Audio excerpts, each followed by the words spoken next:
Eh bien, bonjour à vous tous. Et selon l'expression dans les collèges, vous ne devez écouter qu'une cloche, c'est moi. Pardon. Bienvenue à vous et bienvenue à ce 24e pour nous UX Forum sur les exosquelettes, avec cette fois-ci un grand ciblage sur les métiers médicaux, les métiers hospitaliers et les métiers du médico-social. Donc merci à nos intervenants d'être là, fidèles et solides et surtout très exemplaires. Et merci à vous d'être là, et ça veut dire que les innovations vous intéressent vraiment, parce qu'en France en tout cas, c'est pas si fréquent d'avoir une application, des utilisations d'exosquelettes, donc de ce type de dispositif d'assistance physique dans ces milieux-là. C'est vraiment pas évident d'avoir ça, donc merci à vous d'être là. Je vais vous dire deux mots d'abord de qui on est. Moi je m'appelle Anne-Marie Devèvre, et donc je suis de ce... faut pas que je m'approche trop du truc. Je suis du Cercle Entreprise et Santé, qui est en fait un think tank, j'allais dire, d'intérêt général qu'on a monté il y a maintenant 19 ans, un certain temps, sur l'avenir sur l'évolution et l'avenir de la relation au travail, j'allais dire au fil de sa santé, dans tous ses états. Et on avait repéré à ce moment-là que les gens, vous, moi, ils n'avaient pas forcément envie d'être saucissonnés avec... il y a la santé qui a trait à la santé hospitalière, il y a la santé dont s'occupe mon médecin de ville, il y a celle réglementaire dont on s'occupe en entreprise, et donc c'était santé globale. Donc voilà, et notre truc est justement de mettre en lumière des exemples préfigurants de l'innovation, et notre, si on peut dire, slogan, c'est le dialogue des terrains et des savoirs. C'est ce qu'on va avoir avec vous aujourd'hui. Voilà donc pour nous, et donc je vais vous présenter, si vous voulez bien, nos grands intervenants, et qui sont des intervenants donc de terrain et d'innovation. Alors ils sont pas dans l'ordre, mais ça c'est juste pour vous embêter. Donc Anne-Sophie, qui est à gauche là, en fait, oui, elle est quand même finalement à gauche là-bas quand on regarde de l'autre côté. Donc Anne-Sophie Le Touzet, merci à vous, parce qu'en plus vous êtes levé super tôt pour venir d'être là. Elle nous vient donc de Vendée. Vous êtes ergonome, vous occupez donc de l'ensemble des conditions de travail et de l'amélioration de l'ergonomie d'une façon générale dans ce qu'on appelle le GHT 85, c'est-à-dire le groupement hospitalier territorial de la Vendée. Donc vive la Vendée, et merci de vous avoir choisi. Donc c'est votre expérience qu'on regardera de façon privilégiée là-dessus. Alors vous allez voir, on va fonctionner en duo et en binôme, et donc avec vous le concepteur, intégrateur, alors je dis toujours que, pardon, je l'ai connu en barboteuse, mais quasiment, c'était il y a 7 ans, 8 ans globalement là maintenant, et Kevin allait monter sa structure, vous veniez juste globalement de la monter, et donc lui il est Tarbais, exosquelette 100% français et 100% Tarbais de ce côté-là, et avec vous aussi de démarrage une vocation, donc vous êtes ingénieur, mais de démarrage une vocation d'aller plutôt dans le sens du médical, qui n'était pas encore ni le médico-social ni l'hospitalier, mais quand même il y avait un vieux tropisme de ce côté-là. Donc ça sera notre premier tandem d'exemple. Et puis à sa droite, et donc voilà, si vous êtes juste au milieu, ça c'est bien, Zaya Sari. Donc Zaya, merci à vous d'être là. Vous êtes, j'allais dire, le docteur en pharmacie du lot, et en même temps elle a voulu, parce que finalement c'est un peu ces profils qu'on trouve dans l'innovation, des profils un peu, je vais pas dire pas zarbi, mais plutôt ouverts, et qui savent faire d'autres choses que les premières choses qu'ils ont fait. Et donc vous avez passé un diplôme d'hygiène, et votre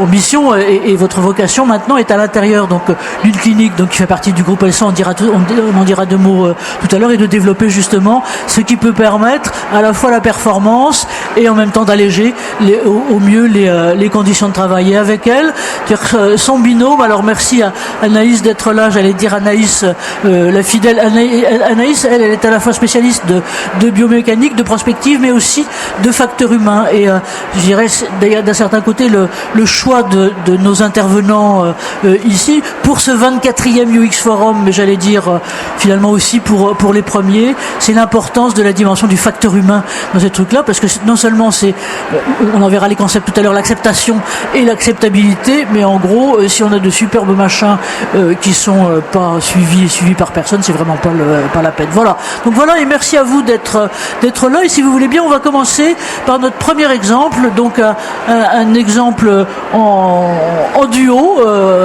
Et donc là, vous avez la représentation à la fois de ce qu'est le logo. Donc c'est un ensemble d'établissements qui sont à la fois médicaux et hospitaliers. Donc si vous avez des jumelles et une pince à épiler, vous envoyez sur le département de la Vendée toute l'inscription qui est là. C'est un vaste truc. Donc je dirais qu'en ce moment vous devez passer votre temps non pas à Mulet, mais en tout cas sans doute en voiture pour aller d'un endroit à un autre. Je sais pas combien il y a d'établissements qui sont là. Et donc avec Kevin, voilà. Donc première question que j'ai envie de vous poser, c'est finalement comment donc le micro latéral, comment vous êtes tombé dedans? C'est-à-dire qu'est-ce qui finalement à un moment ou à un autre vous avez eu le déclic et vous êtes dit il va falloir qu'on regarde les solutions exosquelettes et globalement pourquoi? Parce qu'on verra que vous en avez choisi plutôt 2 pour aujourd'hui, mais que finalement vous l'avez appliqué aussi à d'autres métiers. C'est à vous, Anne-Sophie. Merci Anne-Marie. Donc moi la demande, on a répondu à un appel à projet, donc c'est la direction qui a commandé en fait via un CLACT des projets innovants, donc la mise en place des exosquelettes sur le GHT 85. Donc on a un peu plus de 10 000 agents. Après, moi, j'avais carte blanche. Je savais qu'il fallait répondre à un projet innovant, donc mettre en place des exosquelettes. On a commencé à mettre en place les exosquelettes dans le service logistique. Donc, j'ai rencontré plusieurs fournisseurs et on a commandé 3 exosquelettes plumes avec la société HMT, avec Kevin à mes côtés, et 2 ceintures Jappé pour le service logistique aussi. Moi, dans mes missions, voilà, j'ai tout le territoire vendéen et je suis proche du terrain. Souvent, les cadres de santé et les médecins du travail m'interpellent quand il y a des douleurs, des troubles musculo-squelettiques dans les services. Et là, je vais vous présenter 2 services où on a mis en place les exosquelettes. Alors, le premier, c'est le test en maxillofacial. Donc, on avait pas mal de problématiques de douleur au niveau des épaules dans ce service-là. Je vous arrête 30 secondes juste pour bien... Pardon, je vais vous embêter tout le temps. Juste pour vous expliquer qu'il y a vraiment bien 2 types d'application des exosquelettes. J'allais dire les plus classiques et les premiers ont été, j'allais dire, dans les fameuses fonctions transversales d'appui qu'on retrouve dans d'autres métiers, avec des spécificités pour celles-là, bien sûr, mais par exemple la logistique, un certain nombre globalement de métiers d'appui. En revanche, il y en a encore très peu, et bravo Anne-Sophie d'être là-dessus, et bravo finalement à votre GHT aussi, qui sont vraiment sur les métiers soignants. D'abord parce que, si je peux me permettre, souvent les métiers de soignants taisent leurs mots. Donc les soignants, et qui sont à 75% des soignantes, se plaignent pas. Donc c'est pas toujours facile. Et en même temps, il y a toujours une forme de difficulté, on le verra tout à l'heure en discussion, mais comment accepter ça. Donc vous avez choisi par exemple celui-là. Pourquoi vous l'avez choisi aujourd'hui? Donc là, on est complètement en chirurgie là. Oui, complètement, oui. Je l'ai choisi aujourd'hui parce que c'est un exosquelette qui fonctionne encore à l'heure actuelle. Donc, quand je vous disais, il y a beaucoup de douleurs au niveau des membres supérieurs, mais l'exosquelette n'est pas apparu comme un outil de prévention dans un premier temps. On a déjà travaillé avec l'ingénieur biomédical pour refaire toute la salle d'opération parce qu'il manquait cruellement de place. Après, moi, j'ai installé des sièges avec des supports bras qui maintiennent les bras en mouvement. Donc voilà, c'est passé quand même par une grosse étude ergonomique avec des gros budgets derrière, et l'exosquelette est arrivé tout à la fin en fait dans les mesures, les moyens de prévention. Donc c'était une solution possible, oui, parmi un ensemble déjà d'investigations finalement très lourd pour regarder ce qu'était générateur de TMS et voir ce qu'on pouvait arranger autrement. Tout à fait, oui. C'était vraiment dans une démarche de prévention globale. Voilà, ça arrivait vraiment tout à la fin des moyens de prévention. Là, on arrivait au bout de ce qu'on pouvait faire. Et donc, la mise en place d'exosquelettes pour nos soignants qui étaient vraiment en demande de ça. Donc voilà, on l'a mis en place avec leur accord sur la base du volontariat. On a testé sur plusieurs jours. Et c'est vrai que c'est un exosquelette qui a beaucoup plu. Ouais, et peut-être on peut enchaîner là-dessus sur le qui a beaucoup plu globalement par rapport à quoi. Quelles étaient par exemple vos propres vos appréhensions, ou bien les appréhensions, j'allais dire, aussi bien de la soignante que aussi des chirurgiens et de l'équipe autour, parce que encore une fois, un exosquelette on le voit sur une personne, mais la question c'est bien aussi l'acceptation de l'ensemble de son environnement. Comment ça s'est passé? Donc moi, c'était vraiment une demande des soignants. Donc au début, effectivement, on avait toujours cette fameuse appréhension du Robocop. Mais j'ai envie de dire pourquoi pas. Pourquoi pas? Parce qu'en fait, ça fait venir toutes les collègues autour de cette personne qui a l'exosquelette sur elle. Et ça fait parler, ça fait débattre, ça suscite la curiosité. Et en fait, grâce à ça, j'ai mis en place aussi un exosquelette au bloc opératoire chez la chirurgienne qu'on voit à droite, de par la curiosité qu'elle avait. Après, Robocop, c'est un gros nom, parce que c'est vrai que l'exosquelette plume, ils se fond vraiment dans la masse, contrairement à d'autres exosquelettes que j'ai pu tester. Là, on l'a mis sous la tenue, hein, donc ça passe très bien, il est très léger. Et il suit vraiment les mouvements du corps. Il n'y a rien qui dépasse au niveau des épaules. Donc ça a vraiment été pensé pour la réalité du travail, en tout cas chez nos soignantes ici. Juste 2 secondes, on va revenir à vous, mais peut-être question pour Kevin de ce côté-là. Donc vous êtes le concepteur, intégrateur de ça. À ma connaissance, c'est vraiment l'une des premières fois où une salle d'op, d'un certain côté, est équipée. Comment vous avez réagi à cette question-là, voilà, et vos équipes, enfin, ceux qui ont aidé les équipes d'Anne-Sophie? Ouais, en fait, dans la conception qu'on réalise de nos exosquelettes, on a toujours pensé la conception de nos produits par rapport à l'humain qu'on va aider. Donc de base, il y a très peu de freins dans la conception. Pourquoi? Parce qu'en fait, on a pensé à l'humain dans n'importe quel travail. Aujourd'hui, on parle de plumes pour aider les épaules dans les blocs, mais on équipe des éleveurs laitiers aussi, parce qu'ils ont les mêmes problématiques humaines, biomécaniques. L'idée, c'est que derrière, par contre, nous, on est très contents et on découvre des métiers presque tous les jours. Et c'est vrai que le milieu de la santé aujourd'hui, en tout cas chez HMT, c'est pas un milieu sur lequel on était depuis le début. Mais ce qui est hyper enrichissant, c'est, comme on l'a dit, on est plutôt sur des exosquelettes à la base pour la logistique, pour des métiers où il y a beaucoup de manutention. Mais parce qu'en fait, dans l'imaginaire de tout le monde, on pense que l'exosquelette, c'est pour porter des charges lourdes, donc on va se diriger vers des problématiques de charges lourdes, donc logistique. Donc en fait, c'est juste dans le mœurs des gens qu'on pense que l'exosquelette, ça peut servir à que ça. Et montrer de nouveaux métiers comme ce qu'on est en train de faire là aujourd'hui, c'est génial, parce que ça permet d'ouvrir le champ des possibles de où l'exosquelette peut être utile pour tous les corps de métier, en fait. Et merci Kevin. On va revenir à Anne-Sophie de ce côté-là. Donc on était vraiment dans une salle d'op, et finalement effectivement là c'est pas un port de charge, c'est une posture qui doit être très très ferme, effectivement quand il y a chirurgie derrière, mais voilà, donc ça c'était ça pour la question de la chirurgie maxillo-faciale. L'autre exemple que vous souhaitiez, c'était un exosquelette en réanimation, dans une salle de réanimation, et donc avec toutes les exigences. Vous pouvez nous en dire 2 mots? Je reviens juste 30 secondes sur les maxillos. En fait, ce qui est intéressant, c'est pour les extractions des dents de sagesse et pour les biopsies temporales.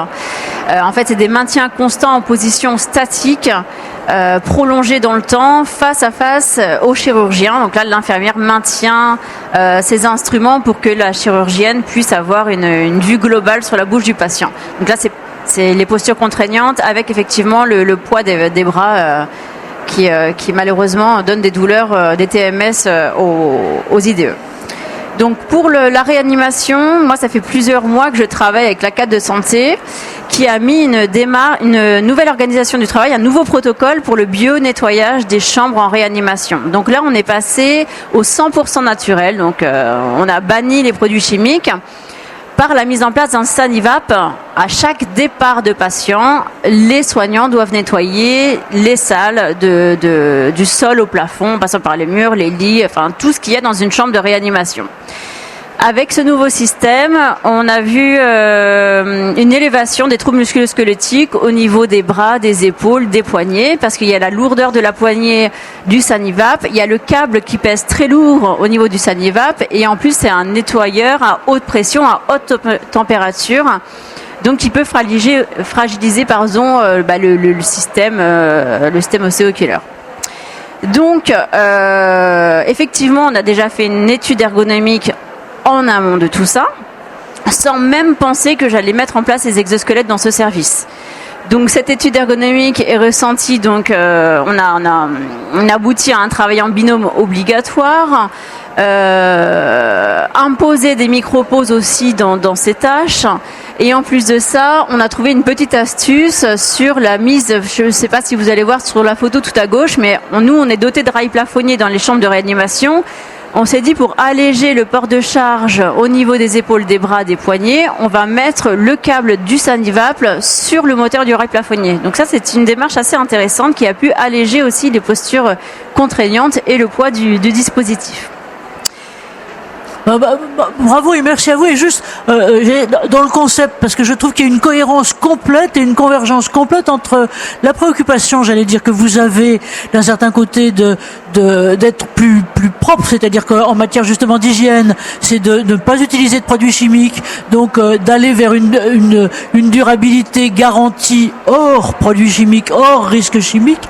Et finalement, nos exosquelettes, enfin je veux dire, c'est sur quoi moi qui m'a beaucoup séduit votre exemple, et c'est sur quoi nous on travaille au cercle depuis un petit moment, c'est aussi la durabilité, si on peut dire, du jargon, mais du capital humain, c'est-à-dire du fait qu'on est tous et partout confrontés à je veux dire, des équipes, des équipes qui vieillissent, et puis qu'on a besoin de retenir, dont on a besoin d'anticiper la pénibilité, et l'exosquelette de ce type-là va complètement dans ce sens-là. Un mot à rajouter, Kevin, et puis on va passer peut-être après à l'autre exemple. Vous, de ce côté-là, à la fois sur cet exemple-là, et puis peut-être sur d'autres que ça peut vous rappeler dans d'autres secteurs.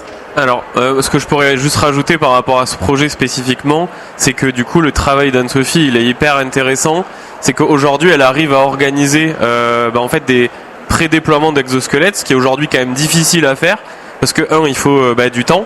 Anne-Sophie prend du temps pour le faire, pour venir accompagner en fait les personnes, parce que comme elle a dit, c'est sur la base du volontariat, c'est comme ça qu'on commence en tout cas et qu'on démarre des projets d'exosquelettes qui fonctionnent, pour venir accompagner ce changement, et que ces exosquelettes soient quelque chose, soient des équipements du quotidien comme d'autres équipements, dans l'objectif de préserver le capital santé de chacun. Et ça, c'est quelque chose qui est important à retenir, parce qu'on a beau intégrer des exosquelettes et se dire on va mettre un exosquelette en place, il ne faut pas oublier qu'il faut accompagner ce changement pour que ça fonctionne, et c'est ça aujourd'hui sur lequel il faut se concentrer, et aussi c'est le plus difficile, donc bravo pour ce travail. Ouais. Mais merci de rappeler ça, parce que effectivement, quand on voit et quand on parle nous d'innovation, et on voit la solution technique qui est indispensable. C'est-à-dire que si la solution technique est pas bonne, on serait même pas là, quoi. Il y aurait rien à intégrer, ou on voit bien en gros ce que seraient les difficultés. Mais sur la discussion qu'on avait encore hier avec Anne-Sophie au téléphone, et qui va dans ce sens-là, c'est l'importance du temps.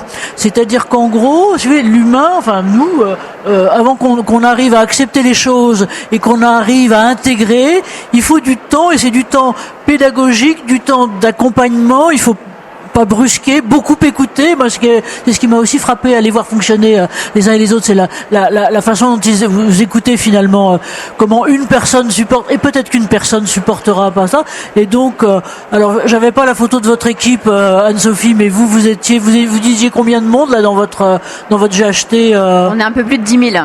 Ouais, alors 10 000, ça tiendrait pas ici, donc voilà. Mais HMT, alors là, pareil, j'ai mis la photo en petit de l'équipe derrière, mais c'est important d'être là avec les sensibilités, des regards, des techniciens, des gens qui sont plutôt comme Anaïs, spécialiste de biomécanique, des psychologues, tous beaucoup à l'écoute. Donc on va revenir, si vous voulez bien, sur cette question-là. Et je vois que c'était la question que me posait mon président tout à l'heure, donc comme ça va vous laisser le temps d'y réfléchir, qui était de dire quand même, quand on a un métier complètement équivalent, situation totalement équivalente, on a des gens qui vont bien dedans et d'autres pas. Vous faudrait essayer de regarder pourquoi tout à l'heure. Donc merci à vous tous les deux. On réserve, si vous voulez bien, vos questions peut-être pour la fin du truc, donc gardez-les.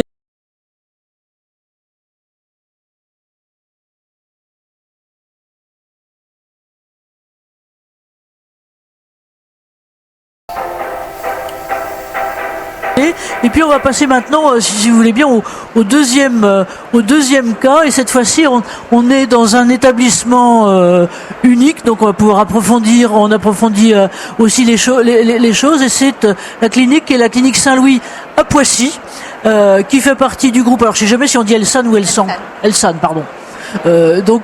Qui fait partie du groupe Elsan, donc à Poissy, on est en région Île-de-France, et là c'est à la fois donc c'est Zaya qui a décidé finalement, j'allais dire comme à titre de patron opérationnel finalement de l'entité où vous êtes, de choisir des aides exosquelettes, et les aides exosquelettes incarnées par Anaïs ici présente. Et encore une fois, quand on dit Anaïs, c'est aussi l'équipe qui est globalement là de Japet Médical. Alors lui, je dirais le fondateur de Japet, c'est un peu comme Kevin. Quand je l'ai rencontré, il se promenait, j'allais dire dans un salon, c'est pas sympa de dire ça, mais si quand même, dans un salon comme celui-ci, avec une colonne vertébrale.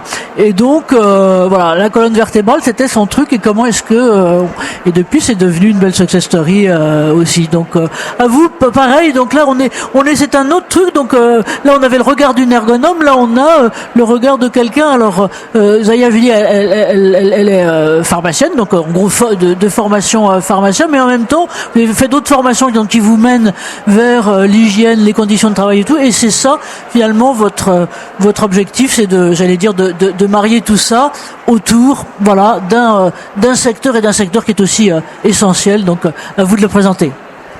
Bonjour à tous. Je suis ravie d'être aujourd'hui avec vous et merci pour cette invitation. Alors, je vais faire juste un petit écart. Est-ce que tout le monde est familier du métier de pharmacien? Tout le monde connaît la stérilisation dans un établissement de santé? Vous connaissez tous la sté? Oui, très bien. Donc, alors moi je suis pharmacienne de formation. Donc quand on travaille dans des établissements de santé, alors surtout de petite taille, donc je suis également responsable du service de stérilisation. J'aime toujours à dire que la stérilisation est le poumon du bloc. Le long de votre menton en bas. Là, en dessous. Oui. C'est bon? Oui. Comme ça. Ah pardon. Vous entendez mieux là? Très bien. Donc du coup, j'aime toujours à dire que la stérilisation est le poumon du bloc opératoire. Donc c'est un service opérationnel. On a un personnel qualifié, ce sont des agents de sté. Et donc, comment ça se passe? Alors, quelques mots juste pour resituer. Donc, vous avez du matériel qui est utilisé. Tout à fait. Alors, ça, c'est un type de matériel essentiellement utilisé en orthopédie. Donc, vous avez du matériel qui est utilisé pour opérer un patient. Ce matériel-là, on s'assure qu'il est stérile pour pouvoir le réutiliser chez d'autres patients. Donc c'est du matériel qui, pris individuellement, peut paraître léger, mais quand vous avez des conteneurs comme ça, eh ben en fait on peut atteindre assez facilement des poids assez lourds. On parle de 13 à 15 kilos pour une boîte utilisée pour une chirurgie. Et parfois on peut être amené à utiliser plusieurs boîtes. Donc en fait on est sur des métiers avec beaucoup de sollicitations musculaires et avec des gestes répétitifs. Donc en fait les agents, il faut savoir que toute la journée ils travaillent, on est calé sur les horaires du bloc opératoire. Donc si vous avez un bloc qui tourne 5 sur 5, eh ben, la stérilisation va tourner aussi 5 sur 5. Donc on démarre dès 8h du matin avec des agents qui vont être mobilisés. Et donc du coup, le matériel est utilisé chez un patient. Il arrive au service de sté, on va le laver. Donc il y a une première action. On va prendre le matériel dans des bacs, on va les remettre dans un bac. Ensuite, une fois qu'il est lavé, on va le charger dans des machines, type machine à laver. Donc il faut imaginer que là, on ne parle pas d'un, deux, trois instruments, on parle de beaucoup d'instruments. On va le charger dans cette machine à laver.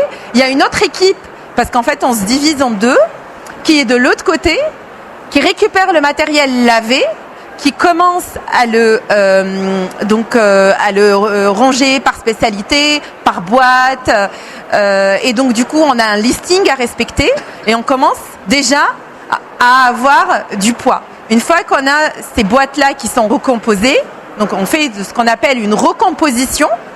Et là, on va charger encore dans une autre machine qu'on appelle autoclave. Et c'est là où il va y avoir le premier cycle de stérilisation et on récupère ces boîtes-là qui sont quand même assez lourdes de l'autre côté. Donc on est vraiment sur des gestes et postures à répétition du matin jusqu'au soir. Ouais, je vous arrête 30 secondes.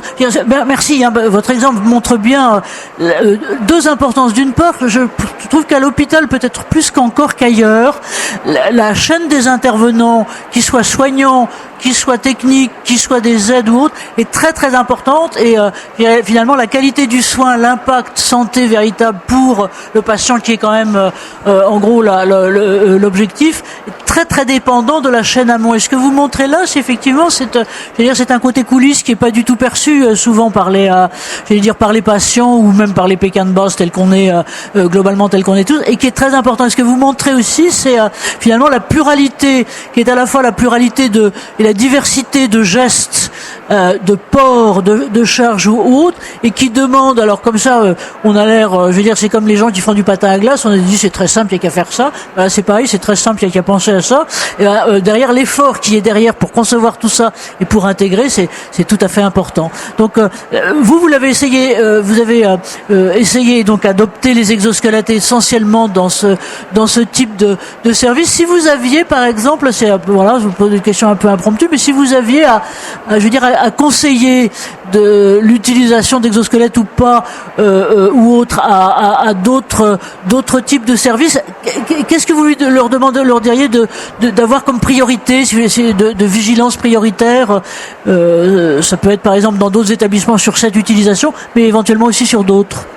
Alors, il faut savoir que pour mettre en place ce projet-là, on a travaillé avec Japé. On a répondu à un appel d'offres et ça a été une décision collective. On a incité, on a fait participer les agents, on les a fait tester. Il y a eu une observation vraiment pendant leur quotidien, leur routine, parce qu'il fallait vraiment impliquer les personnes quand on répond à ce type de projet, parce que c'est quelque chose qu'ils vont porter.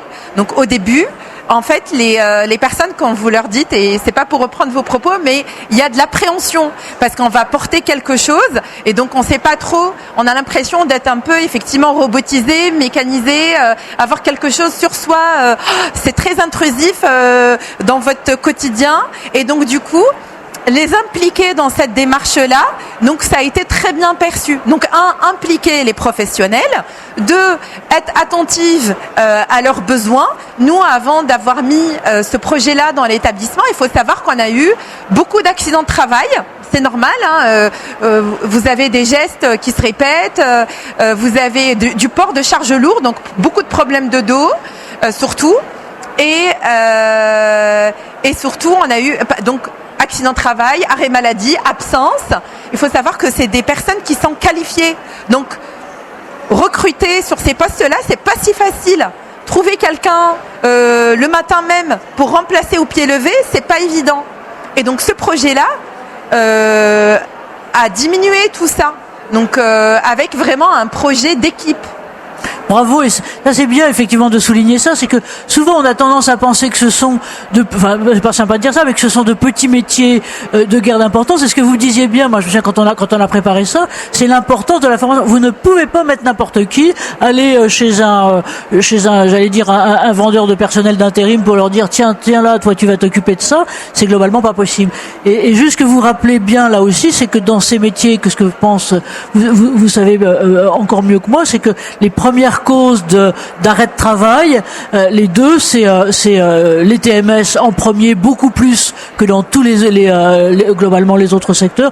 L'autre, on s'en occupera à un autre moment, mais ça a trait quand même à ça, parce qu'on sait à quel point, quand on a mal, on est anxieux, et donc on est en risque de développer des risques psychosociaux, enfin des troubles psychosociaux et autres. Le deuxième, c'est ça. Et donc, on voit bien que ça répond aussi à ça. Donc, merci de l'exemplariser de cette façon-là. De votre côté, maintenant, Anaïs, vous qui, là aussi, vous êtes intersecteur, mais je sais que vous avez, comme moi, pour diverses raisons, un tropisme, importance du secteur des soignants et des soignantes plus particulièrement.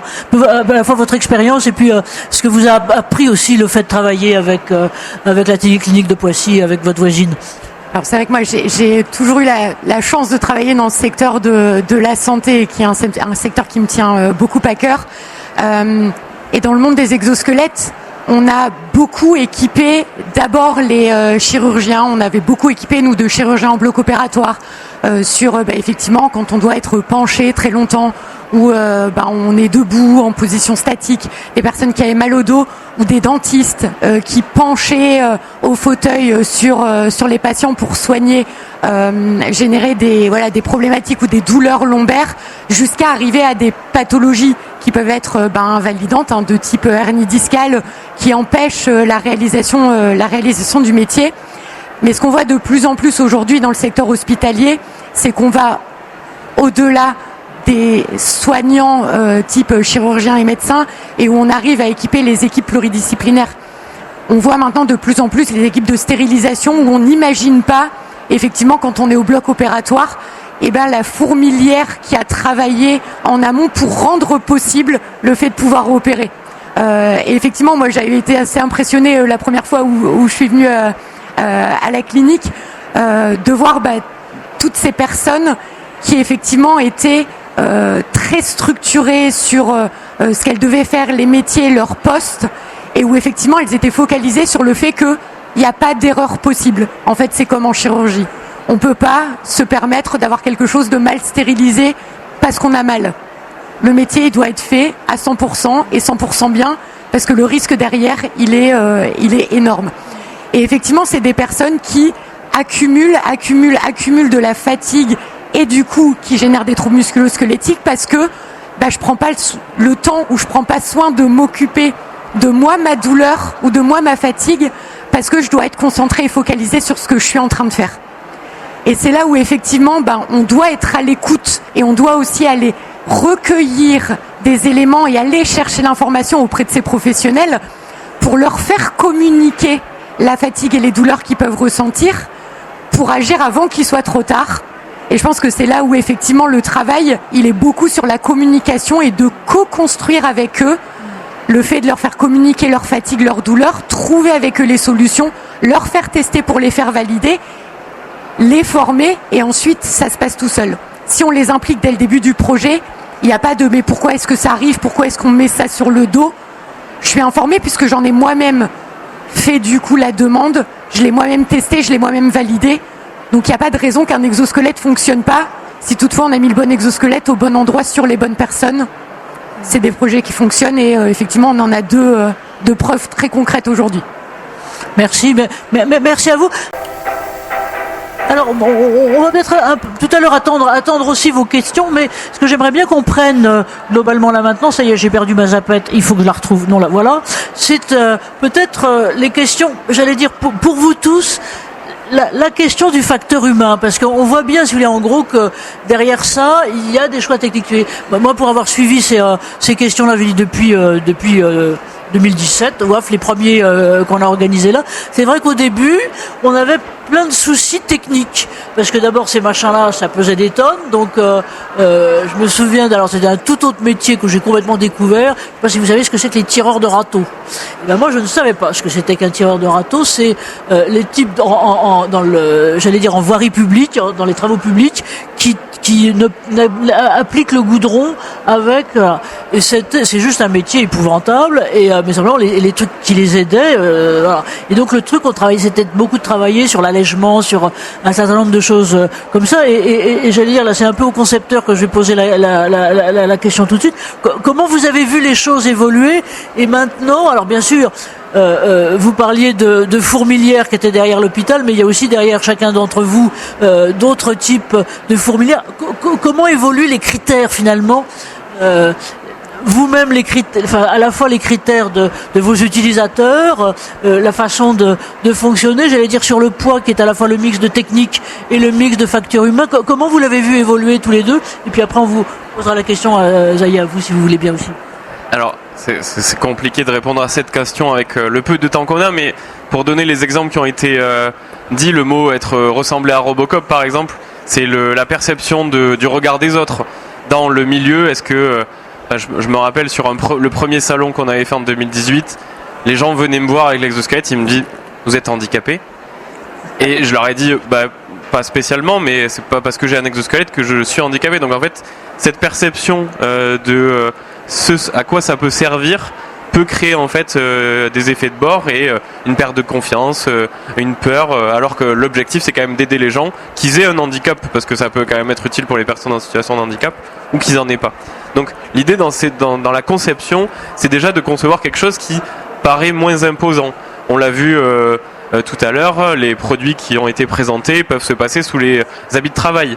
Donc déjà, ils se voient plus. Donc même s'il y a de l'appréhension ou pas, on peut déjà venir les cacher pour diminuer cette crainte.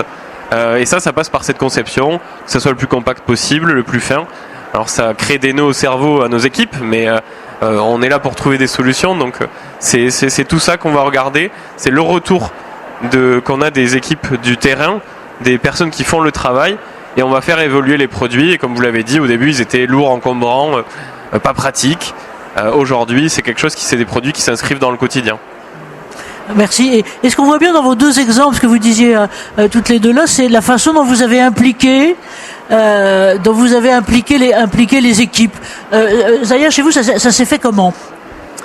Alors, on a impliqué les équipes déjà en les informant. L'information, c'est hyper important parce qu'on leur donne déjà l'information que l'établissement va participer à un appel d'offres, qu'il va y avoir quelqu'un qui va venir les observer, donc avec vraiment une étude d'ergonomie, des gestes, des postures, et ensuite communiquer avec eux par rapport à aujourd'hui, quelles sont leurs difficultés au quotidien.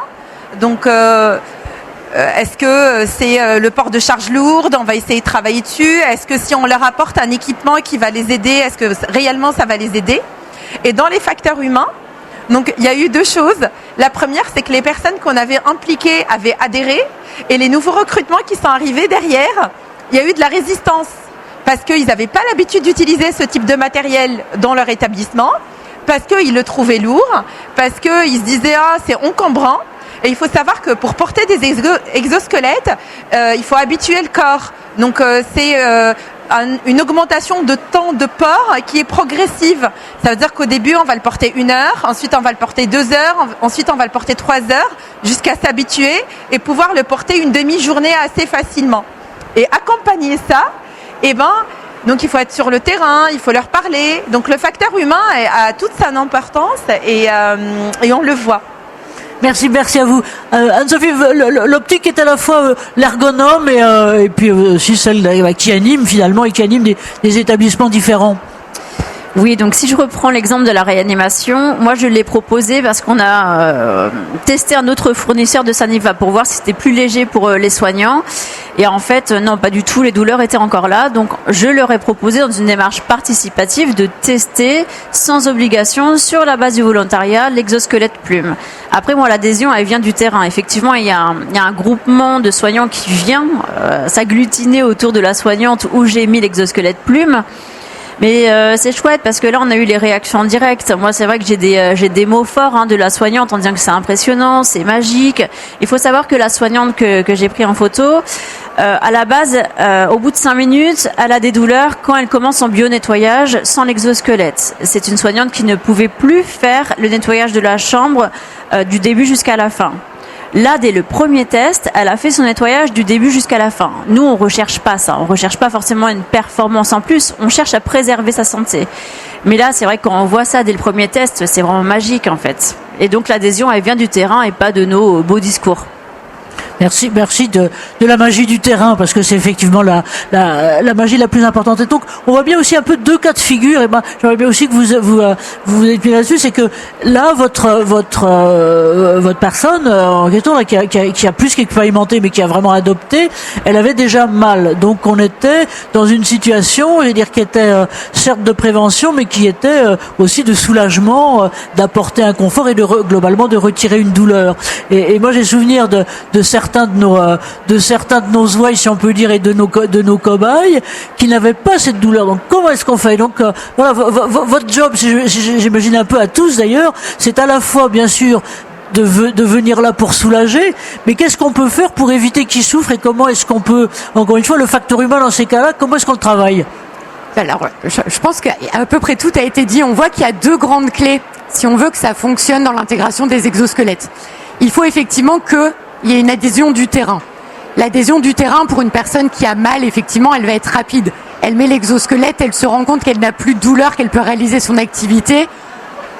Généralement, ça va assez vite. Sur de la prévention, ça va prendre effectivement plus de temps. Moi, j'étais très contente d'entendre l'intégration progressive, parce que c'est quelque chose sur lequel nous, on insiste beaucoup et sur lequel on accompagne aussi les entreprises dans lesquelles on intègre nos exosquelettes pour leur dire attention, des personnes qui n'ont jamais porté d'exosquelette, on ne leur fait pas porter un exosquelette pendant 7 heures la première journée.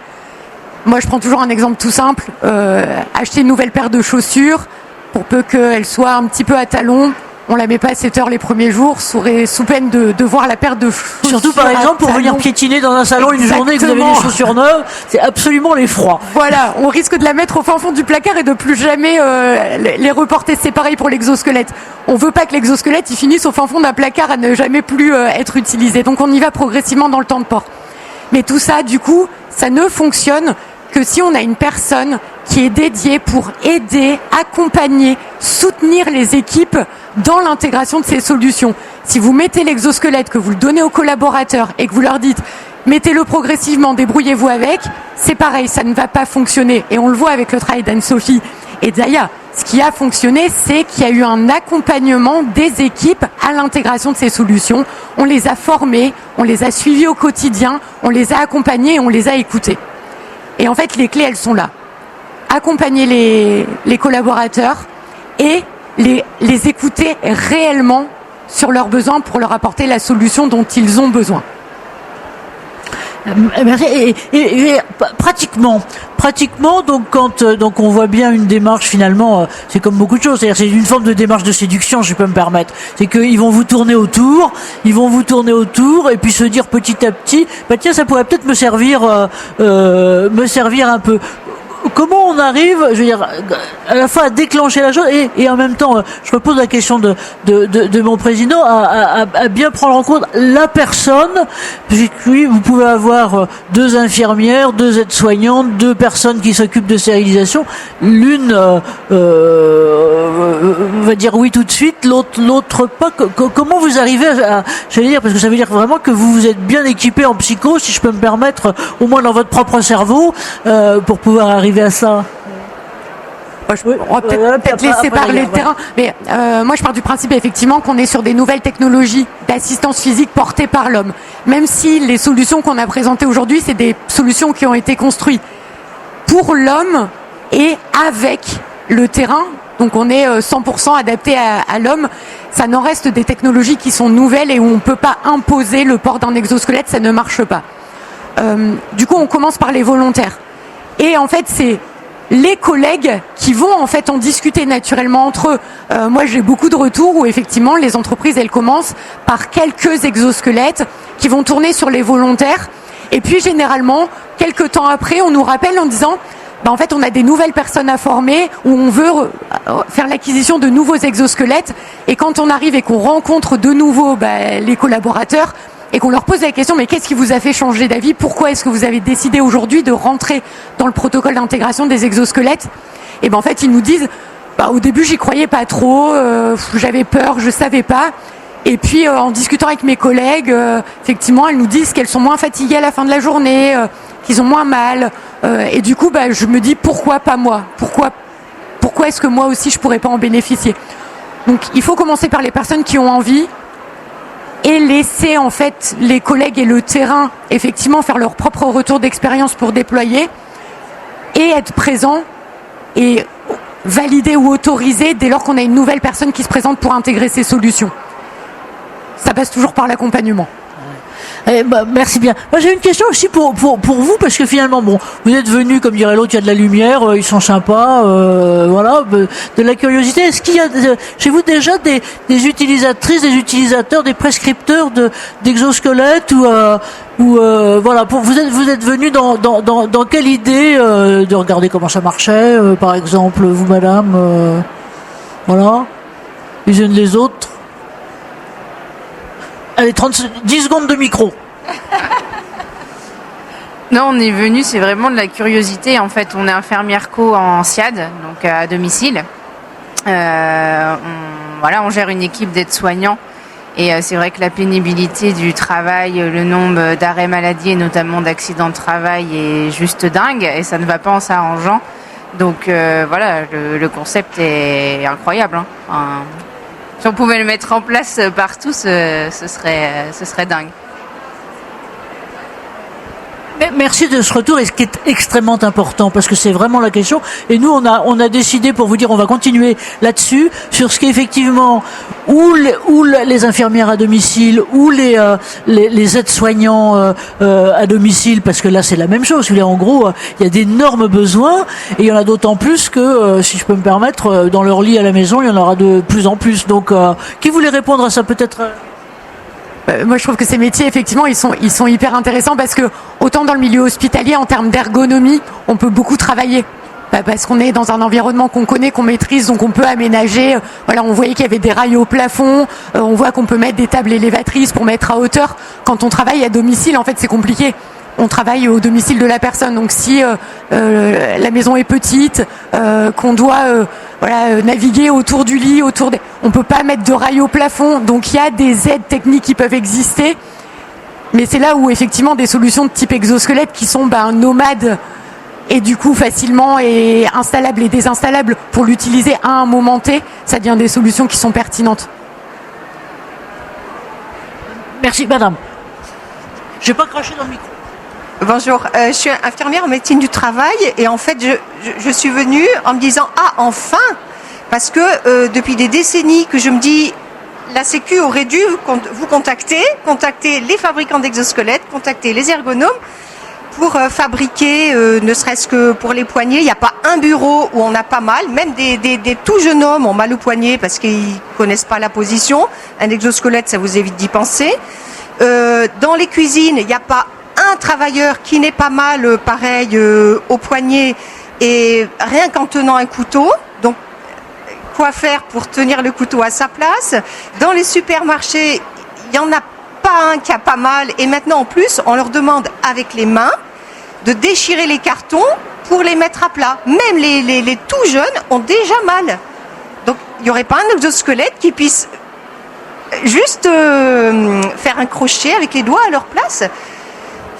C'est fou qu'on n'en soit que là. Bravo. En tout cas, le besoin est énorme et donc l'avenir est énorme. Le besoin est énorme. Le besoin est énorme et merci à vous. Alors, je ne sais pas comment fonctionne ce salon, mais on vous indiquera notre truc d'ailleurs. Envoyez-nous les messages parce que on va continuer là-dessus, sur le médical, sur le médico-social et sur ce type de choses.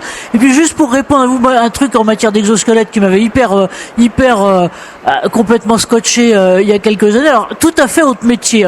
Ça sera après nos histoires de chevaux. Mais là, c'était des types qui élevaient des carpes. Et alors, je sais pas si vous savez, mais on élève les carpes comme on élève les esturgeons pour avoir les œufs. La différence avec les carpes, c'est que les carpes, on les tue pas. Donc, on les garde et on leur appuie sur le bide, je vais vous dire, on leur appuie sur le ventre pour faire sortir les trucs. Bonjour les TMS, en gros de la main. Et là, de ce côté-là, je sais pas lequel de vos confrères, je crois que c'était un Norvégien ou autre, qui avait inventé, en fait, un exosquelette de la main pour pouvoir aider dans ce type de geste. Donc il y a plein de solutions qui sont possibles, qui sont pas connues. Et je dois dire, alors pardon pour votre milieu, mais c'est vrai que le milieu santé des soignants, nous ça fait, on l'aime beaucoup parce qu'on le trouve très exemplaire. J'allais dire, et pardon pour vous, mais des pressions et des difficultés qu'il y a et qui sont bien supérieures à ailleurs à cause de ça. Deux mots parce que je crois qu'on va se faire virer après. Bon. Ouais. Alors, en soi, il existe des exosquelettes de poignet, hein, comme ça a été dit, mais c'est vrai que c'est plus pour la préhension de la main, pas spécialement sur tous les mouvements en fait du poignet. Alors, la raison est plutôt simple, on va dire, c'est que c'est très très compliqué biomécaniquement de pouvoir respecter la mobilité de la personne pour pouvoir l'accompagner dans tous ses mouvements sans la gêner et que ça se permette d'être accepté en fait au quotidien. Donc, je sais qu'il y a des entreprises qui recherchent sur ces sujets-là. Il n'y a rien aujourd'hui qui a encore sorti de façon définitive, à part si Anaïs t'as peut-être des infos que j'ai pas, mais ouais, où il y a il y a de textile de compression plus sur du textile, mais ça va pas être un accompagnement physique en fait, ça va vraiment être un appui contentieux. Voilà, donc on essaye de faire au mieux. Merci de poser ces questions. Alors juste 20 secondes pour chacun, pardon, mais pour... voilà, qu'est-ce que vous auriez envie de faire? Zaya, on va commencer par vous. Il y avait une autre question. Oh, pardon. Je ne vous avais pas vu. Oui, bonjour. Moi, je voulais savoir si on pouvait penser aussi l'exosquelette, mais du côté du patient, c'est-à-dire apprendre aux gens à ressentir la douleur du patient, parce que moi, j'ai beaucoup travaillé avec la population vieillissante, et leur montrer toutes les douleurs articulaires et que quand on est jeune, on ne peut pas tirer le patient, on peut pas lui demander d'aller plus vite et qu'il puisse ressentir en fait tout ça pour mieux prendre en charge le patient derrière. Bravo pour la question, merci madame, parce que c'est exactement, Jean-Marie, ce que vous dites de temps en temps, c'est une espèce d'école du patient aussi, qui soit une école mixte pour apprendre ça. Oui, juste 2 mots là-dessus. Moi, je suis venu aux exosquelettes il y a un peu plus de 10 ans par le Japon. Et là, ce qui m'avait complètement scotché, c'est que les 500 plus grands hôpitaux, il y a 10 ans, les 500 plus grands hôpitaux au Japon étaient équipés, alors ça s'appelle exosquelette, dispositif d'assistance physique, globalement tout ce qu'on veut, mais je veux dire, c'était à 360, parce que c'était autant pour les patients que pour les soignants. Alors effectivement, ils sont en avance d'1 ou 2 décennies sur nous, sur les centenaires, donc ils ont pris cette chose-là avant. Voilà. Donc à vous peut-être, si je peux me permettre le mot de la fin pour chacun. Voilà, votre priorité ou ce que vous auriez envie de travailler. Ça y est, à vous. Alors, je vais juste rebondir sur ce que vous avez dit. C'est vrai qu'aujourd'hui, on évalue mal la douleur chez les patients. Et c'est d'ailleurs un critère d'évaluation dans la certification des établissements de santé. Et je pense que si tout le monde était sensibilisé à ça, on ferait les choses complètement différemment. Et donc la qualité de vie au travail, c'est aussi les soignants, on en parle beaucoup, mais c'est vrai que les soignants, les patients, c'est pour ça qu'on parle de bientraitance, de bienveillance et tous ces gestes-là où on tire le patient, il est lourd, j'ai pas envie de le porter, ah tiens viens toi, t'es plus fort que moi. Je pense qu'il y a vraiment beaucoup de travail à faire. Merci Zaya. Non, c'est tout parce que c'était 10 secondes. Je veux dire, l'avenir des 10 secondes et vous avez dépassé votre quota. C'est pas que la ST, c'est tout le monde. Elle a raison, absolument. Merci, pardon. Anne-Sophie. Dernier mot, donc oui, insistez bien sur la démarche participative, remontez bien les doléances du terrain, n'achetez pas 15 exosquelettes si vous avez 15 agents. Allez-y petit à petit et l'adhésion se fera encore une fois par le terrain et par les avis des agents. Voilà. Merci. Immersion progressive. Kevin. Je rajouterais juste, comme ça a été dit, l'exosquelette c'est une solution, mais il en existe aussi plein d'autres. Donc pensez bien à étudier quel est vraiment le besoin en écoutant le terrain pour trouver là où les bonnes solutions, et elles peuvent être aussi complémentaires comme on a vu dans les projets qui ont été proposés. C'est pas une solution miracle et c'est l'ensemble de la démarche. Alors, moi je dis toujours qu'effectivement l'exosquelette chez les soignants, c'est enfin prendre soin des soignants pour qu'ils puissent prendre mieux soin des patients. Effectivement c'est ce qui se rejoignait, c'est un soignant qui a moins de fatigue, moins de douleur et qui est plus focalisé sur son acte métier et sur la prise en charge de son patient, il est forcément plus vigilant, plus alerte et plus efficace dans sa prise en charge pour le bien-être du patient. Eh ben voilà, merci à vous tous. Alors, je ne sais pas encore une fois si on aura vos mails, mais notez le nôtre, CES, cercle 1. On aura, grâce à Jean-Loup ici présent, le 31 mars, affiché sur notre site, le replay et le compte rendu. Et puis ce qu'on voudrait surtout, ça serait pouvoir continuer. Donc, vous n'hésitez pas à nous envoyer vos messages et vous nous dire voilà, nous on aimerait cette expérience, on a tout ça à faire. Et bien, on va continuer sur l'ensemble, aussi bien sur les métiers centrés d'hôpitaux, mais aussi sur ceux dispersés du médico-social. Et on vous remercie tous. Et donc, je me suggère d'abord de les applaudir très très fort et de les remercier beaucoup beaucoup. Merci à vous. Merci à vous et merci à la Tech et merci à Jean-Loup. Donc à bientôt. Si ça vous intéresse et que vous êtes encore là demain, on reprend une autre question, surtout sur la santé des soignants, sur le cancer et le cancer des femmes. Parce que je ne sais pas si vous savez, mais en gros, vu les statistiques, il y a chaque année 5000 femmes soignantes qui touchent un diagnostic de cancer. Donc on reprend ça, c'est demain matin 10h. À bientôt.